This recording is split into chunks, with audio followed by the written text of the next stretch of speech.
Hello my dear friends, welcome to the channel Fly with Physics and myself Adira. So today we are going to study a little bit more about continuous charge distribution and electric field at a point due to continuous charge distribution. And this part is really important for students preparing for entrance exam, also for board exams. The derivation part is important for your board exams, and the final equation is important for entrance exams because many of the questions will be coming from this part where you need to apply the final equation. So let's begin the class.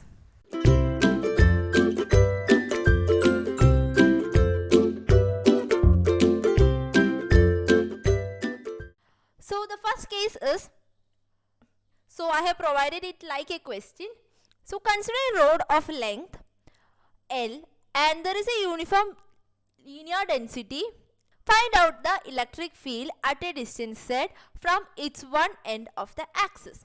So they have given us a rod of length L. So let's draw a rod. So consider this is my rod and its length is L. So let's consider the length as L. Okay. And it is uniform density, linear density is lambda. So there is a uniform charge distribution here, linear charge distribution here, positive charge distribution, and total charge in this we are considering it as always Q. And what is the question? Find out the electric field at a distance Z. So we are considering a point here P. And distance from this point to this one end of the rod is Z. So this distance is Z. Okay. So we need to find the electric field at P due to the uniform distribution of charges in this rod. So here, as I have already told, this is a linear distribution of charges. So we can't take it as a point charge. So for that we need to consider a small element. So for that we need to consider a small element dx. So we are considering a small element. So this is our dx.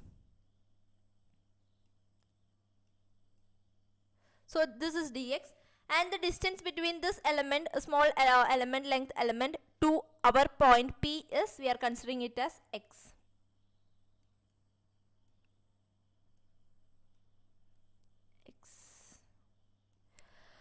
So the distance is x and the electric field at P due to our small element dx is dE. So we can write the equation as dE is equal to k is 1 by 4 pi epsilon 0, k dq is charge in the element dx. The charge in the element of dx is dq. So k dq by the distance from this small dx to P is x. So it's x square. Okay. Now we have got the equation. Now if we integrate it, we will get it as E is equal to k integral of dq by x square.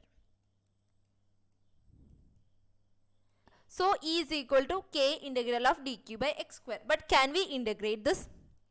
No, because here our x is variable. If we take dx as this, so the x will be changing, and if I take dx as this part, the x will be changing. So here x is variable. So to integrate x, we need a term dx here. So we can't find a term dx. It's dq here. So we can't integrate it. So what can we do? We know that lambda is equal to linear charge distribution, lambda is equal to dq by charge per unit length, dq by dx. Right? So dq is equal to, from this we can write dq is equal to, so dq is equal to lambda dx. So we can apply this in this equation. So we will get E is equal to K integral of lambda dx by x square. So E is equal to K integral of lambda dx by x square. Now we need to integrate from one point to another. So the integration will be from z to z plus L. That is z to, our lower limit is z and upper limit is z plus L. Z is the distance from point P to one end of the road, and z plus L is the distance from P to another end of the road. So this is the part where we need to integrate, that means the length of the road. So z to z plus L. Z is the lower limit and z plus L is the upper limit. I know you haven't studied integration in detail. If you have studied integration, that's really good, so you can understand what I am telling. But if you haven't studied it, you may feel it a bit difficult. For that, I will tell you an equation so that you can understand what I am going to do here. So the equation is like this. I will write it here, okay? If they have given a integration from A to B,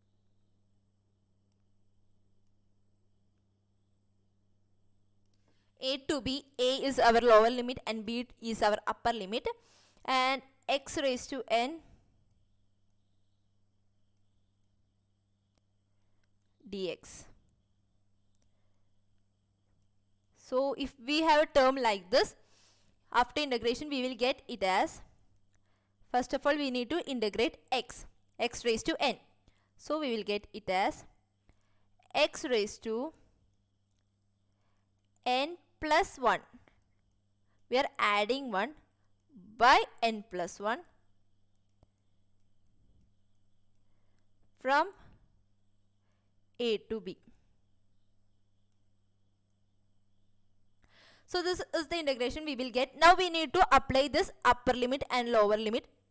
So when we are applying, we will get it as, first we are applying upper limit instead of this variable x. So we will get it as b raised to n plus 1 by n plus 1. Now we are applying lower limit to the variable x. So minus lower limit, that is a n plus 1, a raised to n plus 1, sorry, a raised to n plus 1 by n plus 1. So this is the equation for this. I'll put it in a box.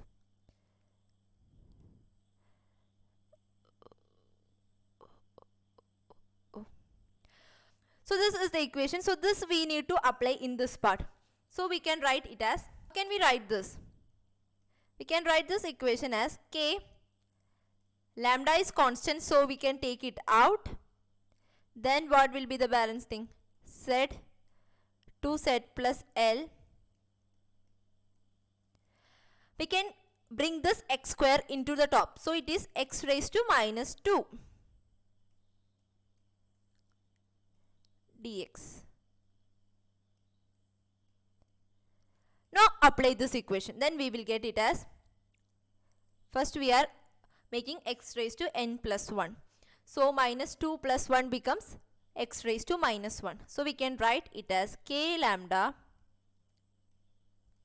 So x raised to minus 2 plus 1, that becomes x raised to minus 1, and by n plus 1, that is minus 1. Minus 2 plus 1 minus 1. So the answer comes as minus 1 by x.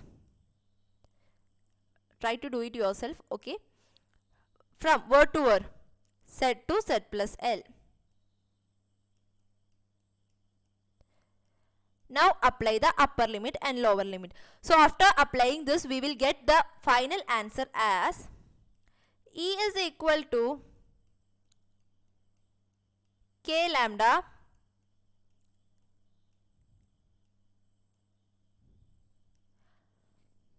(1 by Z minus 1 by Z plus L. So this is the final answer for electric field at point P due to the uniformly charged distributed rod. So I hope you understood this. So now let's consider another example. So here we have a semicircle, and this semicircle is charged linearly. So we need to find the electric field at the center of the circle. So the center of circle is this, and let's consider this point as P. Okay. So we need to find the electric field at this point P due to this linear distribution of charges. So how can we find it? For this we need to consider a segment of theta angle from the center. So we are considering a segment of theta angle. It's the theta angle from center, it is angle theta, and the segment's angle is, it should be small segment. Okay, so our segment's angle is d theta, and this is an arc. The length of the arc is taken as dl, so it's dl. Okay, and the charge inside this segment is dq.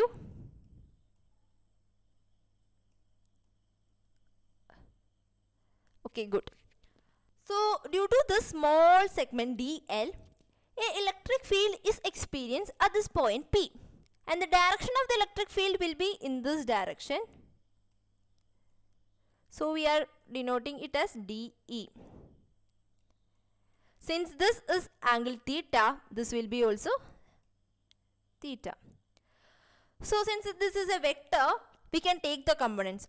So I have told that when we take components, the side which is coming near to the angle will be always cos side. So this is dE cos theta, dE cos theta, and this side is dE sin theta, and the radius of the circle is taken as r. So now let's consider another segment at this side. So by symmetry, this and the segment we are considering here will be equal. So we are considering another segment. Let me take another pen. So let's consider another segment here. By symmetry, these two segments will be equal. So I am just considering another segment in this side. Okay, and this is also in the angle d theta. Okay, this is also angle d theta, and this angle is also theta. Okay, and the electric field at point P due to this segment will be in the direction of this, right? This will be the direction, and when we take component, we will get this side as our dE cos theta and this side as dE sin theta.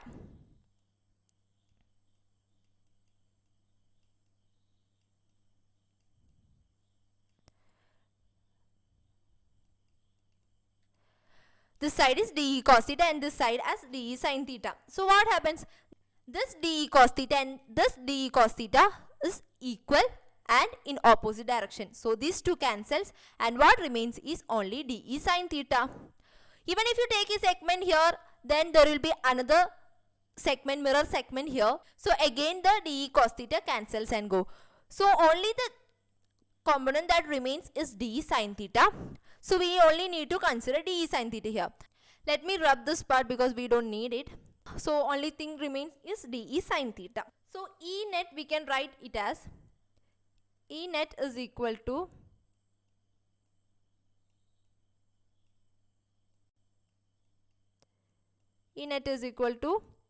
integral of dE sin theta.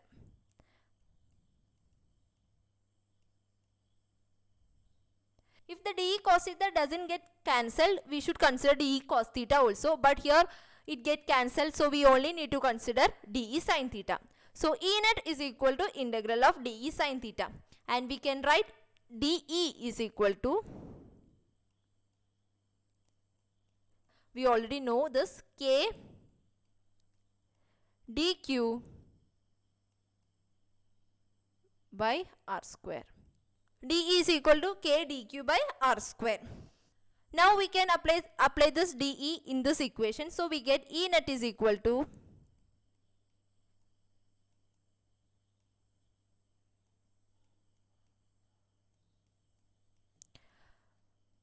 integral of K dq by r square sin theta.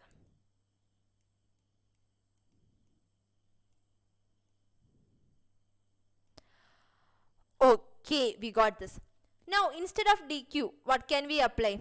We know that lambda is equal to, let me write here, lambda is equal to dq by dl.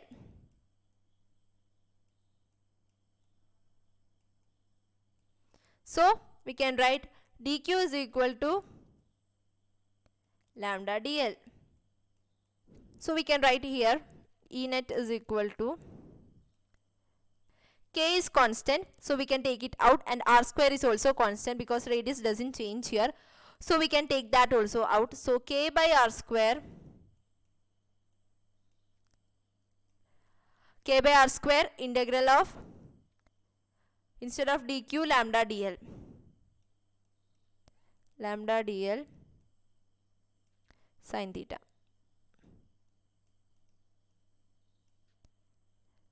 Now this sin theta is in terms of theta, right? And here differential form is in form of dl. To integrate this, we need it in the form of theta.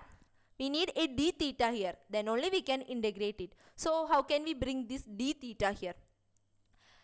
Let us consider this segment. So let me draw the segment here.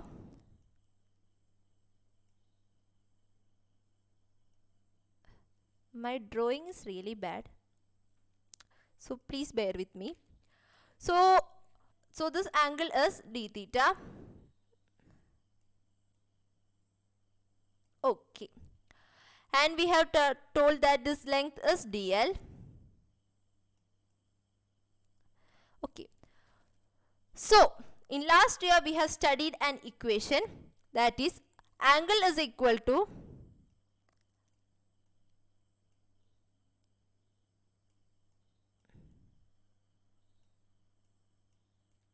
arc by radius. Angle is equal to arc by radius.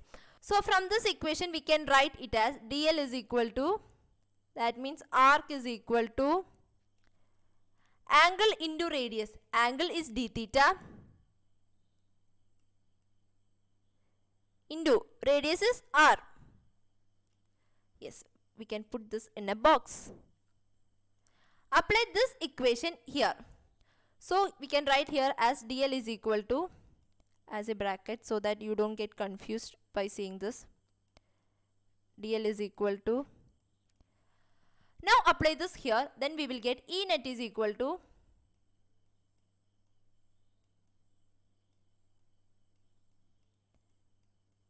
lambda is also constant, so we can take it also out, K lambda by r square. Now what comes inside? R. Okay, sin theta.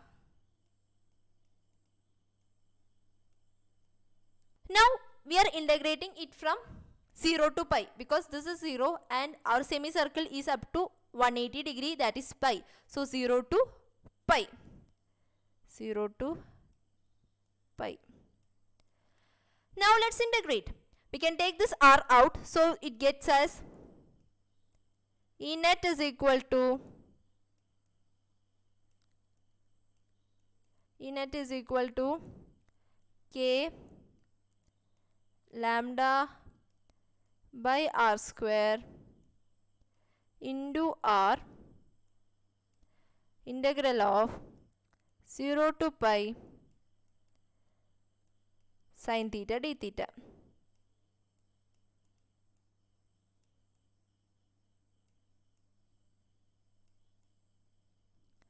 And this r and 1 r cancels, so we get it as, and integral of sin theta is minus cos theta, so we get it as E net is equal to K lambda by r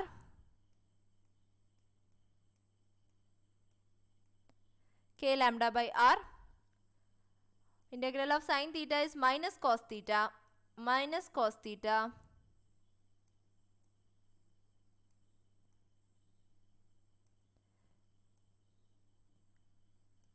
0 to pi. Now let's apply upper limit and lower limit. So we will get it as minus cos pi minus cos 0 is equal to, okay, k lambda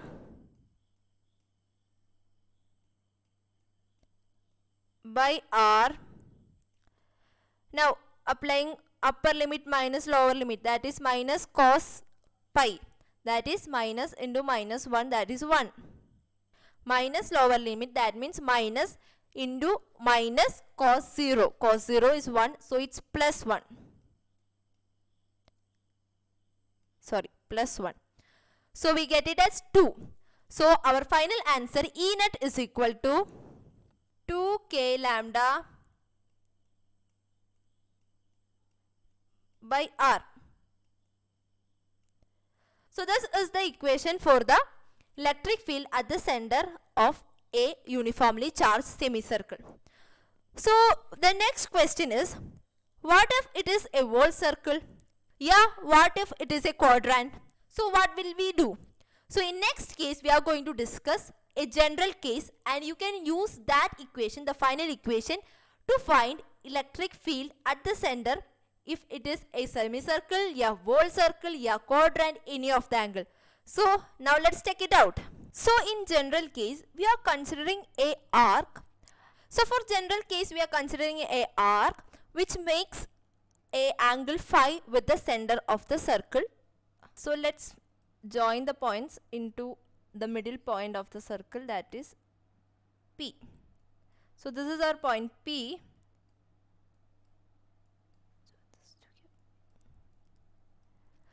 Okay, this is our point P.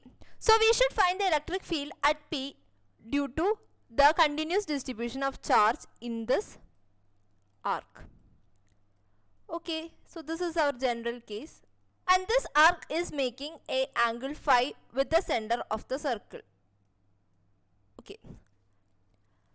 Now if it is a semicircle, you can take this phi as 180 degree, and if it's a quadrant you can take this phi as 90 degree.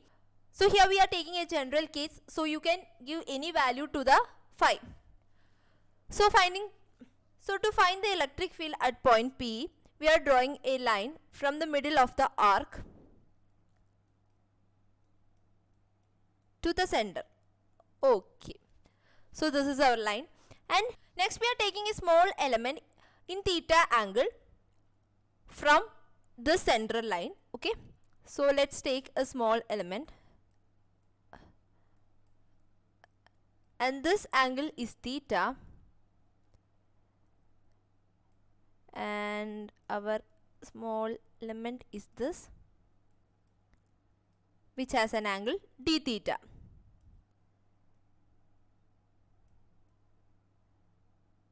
Okay, so and this small length is dl, and charge in this dl is dq.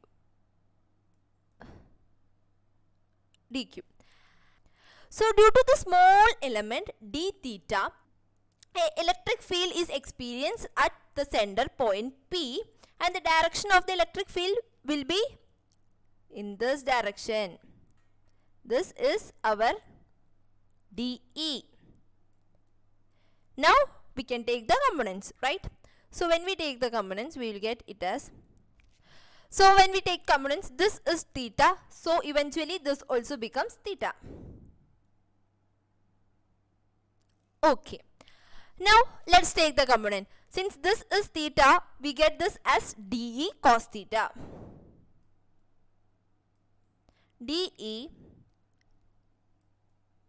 cos theta, and this as dE sin theta. Okay, so we have got two components, dE cos theta and dE sin theta. Now let's consider another element at this part. Okay, there is another element d theta. A mirror image of this element is considered here. So when we take the components, we will get this part as dE sin theta and this as dE cos theta. Okay, I will explain to you. Let's consider another element d theta in this part, which is just the mirror image of this small element. Okay. So this is our d theta. Okay. Due to the small element, electric field is experienced at point P and it will be in the direction of this. So this is our dE. Okay. When we take components of this dE, we will get this part as dE sin theta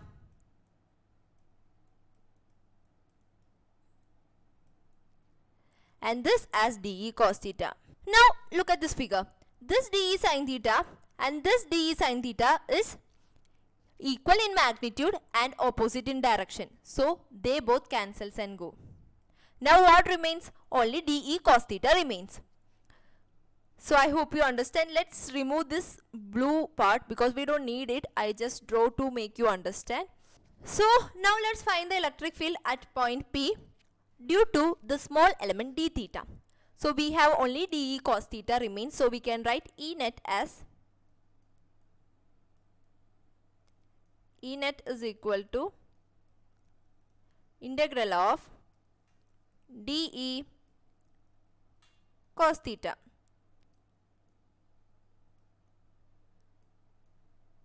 So now we need to find dE here. Okay. So dE is equal to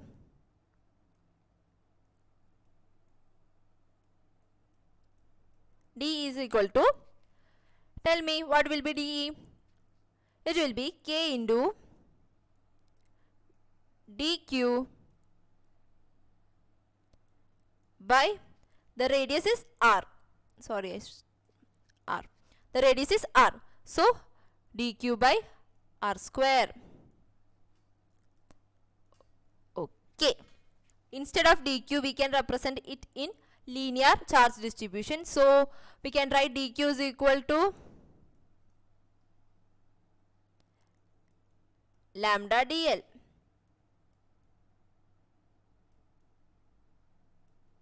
So let's apply this in this equation. So we get dE is equal to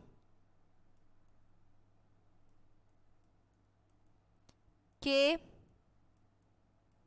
lambda dl by R square.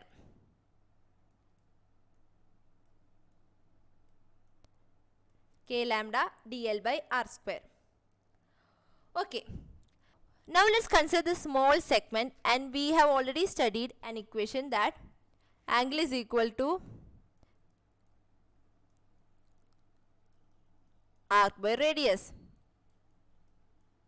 Arc by radius. So from this we can write dl is equal to, dl is our arc, angle is d theta, angle into radius is r.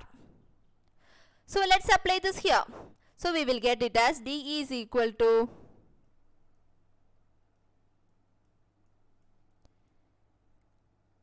K lambda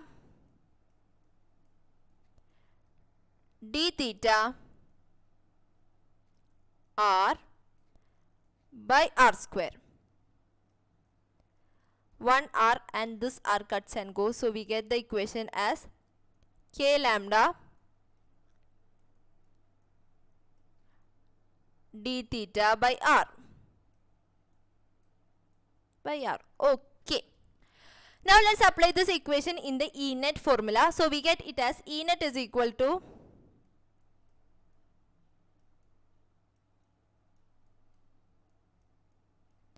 integral of, instead of dE we can write it as K lambda d theta by r. K lambda by r cos theta d theta.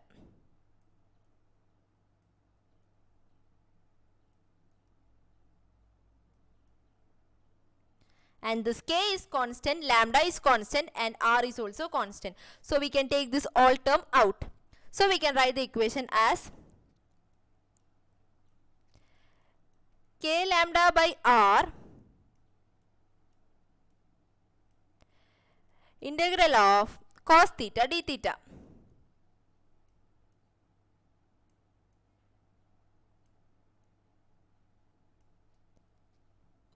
Okay. Now let's apply the limit. So word to word we need to integrate. So we know that the whole angle is phi, right?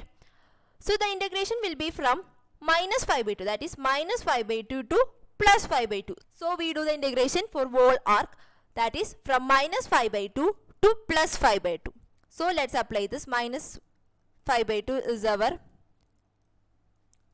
lower limit. Phi by 2 plus phi by 2 is our upper limit.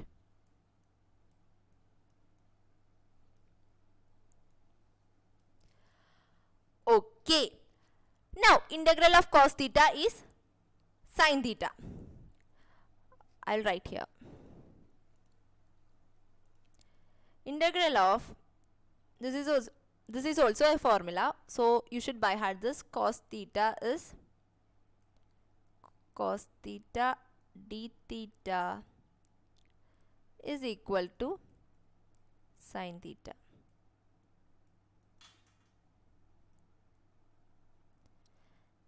Let's put it in the box.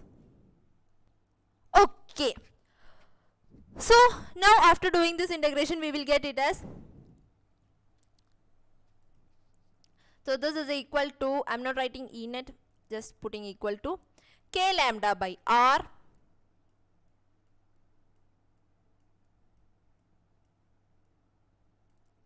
okay, integral of cos theta is sin theta. Sin theta, then write the limit minus phi by 2 to plus phi by 2. Okay, now let's write it in our next slide. So we get E net is equal to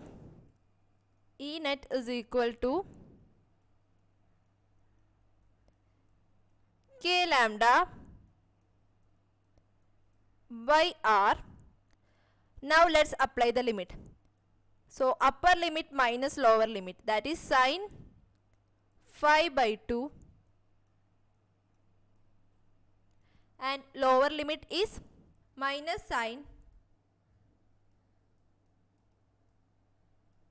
minus phi by 2, and this can be written as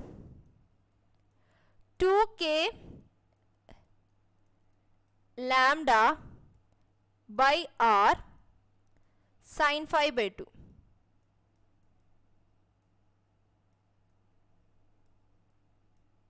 Right? 2k lambda by r sin phi by 2. So this is our general equation. Let's write it in our red pen. If it is written in red pen we will notice first, or in black pen we will think it is not at all important, but red pen has its own significance, right? So E net is equal to 2k lambda by r sin phi by 2. Oh, now let's put it in the box.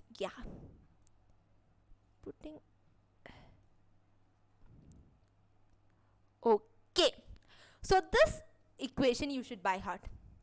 I would really tell that this equation you should by heart, because in many of the numericals for entrance exam you should apply this equation directly in the numericals.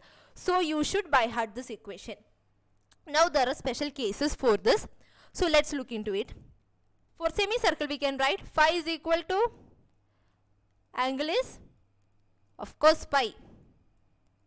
So we will get it as E net is equal to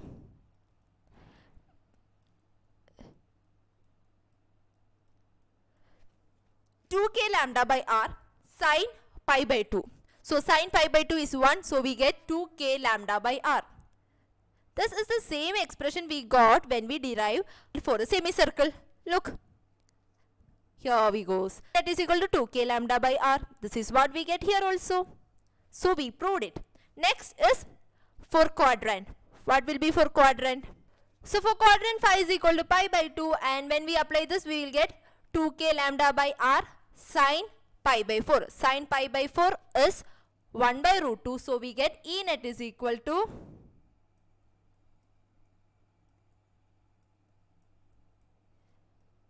E net for quadrant is root 2 k lambda